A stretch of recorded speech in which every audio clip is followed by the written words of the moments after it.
Lieutenant Spector! What is it, Adam? I was reading about Demo Man in my history book, and I think someone should do something about him. Well, let's see what I can do about that. Hold this stuff. Wonder Woman! I mean, Mighty Spector. Let me see that shield. Setting time circuits. Now to find Demo. Whoa! Oh.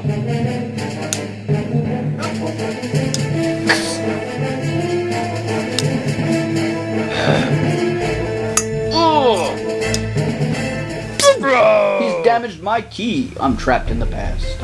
I don't like how this story's turning out.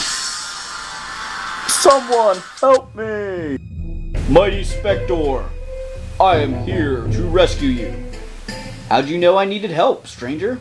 I read it in a history book. I guess I'll change back. How'd it go, Spector? Well, welcome to another Action Figure Adventures Action Figure Review. This time we're taking a look at the Mighty Spector. This figure is created by Scott Knightlick, who is the brand manager for Masters of the Universe at Mattel. This is his own creation for the 30th anniversary line. It's the third figure in the 30th anniversary line. These are all new characters that have been created for Masters of the Universe to celebrate 30th anniversary. The first figure was the Fearless Photog, who was created for Masters of the Universe by a kid in their Create a Character contest. The second figure was Drago Man, who was created by the Four Horsemen, who sculpt all of the new Masters of the Universe figures.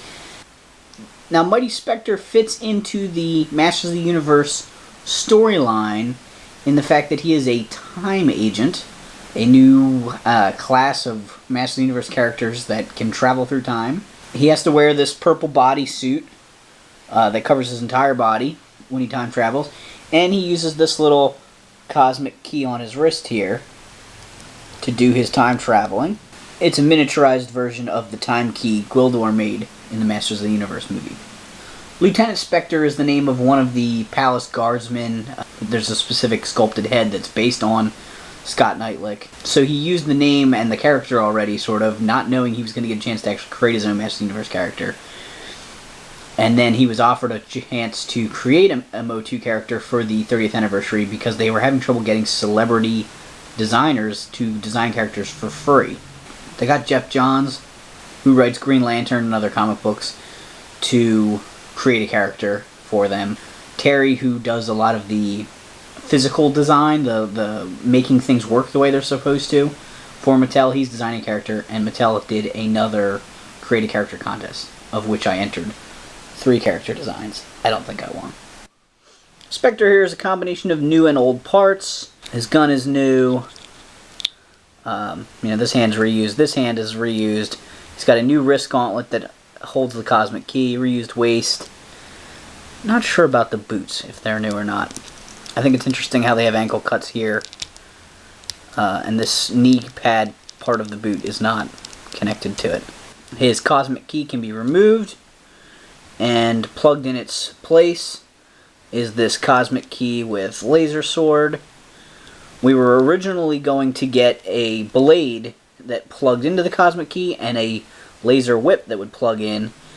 And Mattel ended up dropping the whip because they had to retool it and have a whole separate cosmic key piece.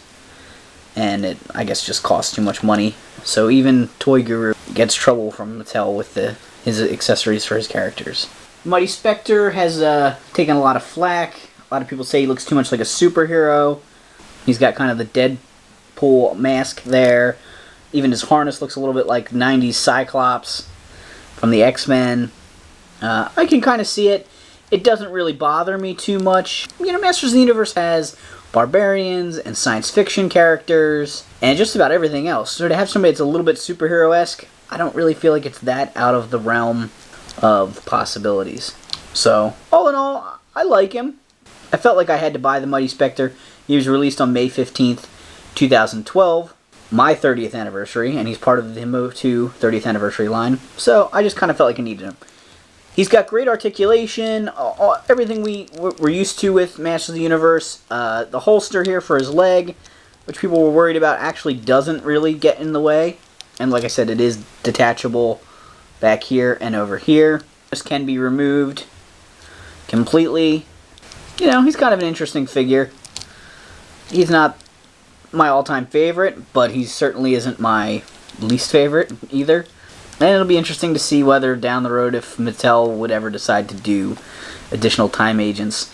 I wasn't big on the spade on his chest in the beginning. Toy Guru has explained that, you know, since he designed this character when he was a kid for the original toy Create a Character contest, he used the spade. It's the symbol of the time agents. So if they made another time agent, he or she would also have the spade symbol. A lot of complaints that the eye pieces look like diamonds. They don't, to me. Diamonds are symmetrical. They have a much shallower point on the bottom here compared to the top. So I don't see him as being suits of cards themed, like some people have said. I also do really like the gold detailing on his armor. It's really hard to see in the video, I think. The holster works, although it is a little bit big. I kind of wish his whole gun was just a little bit larger. It seems a little bit tiny to me. Same thing with the sword. I would have liked for the sword to be just a little bit longer. By the time you get past his wrist, it's really a pretty short sword, but still a cool idea. Thanks for stopping by and checking out this Action Figure Adventures action figure review.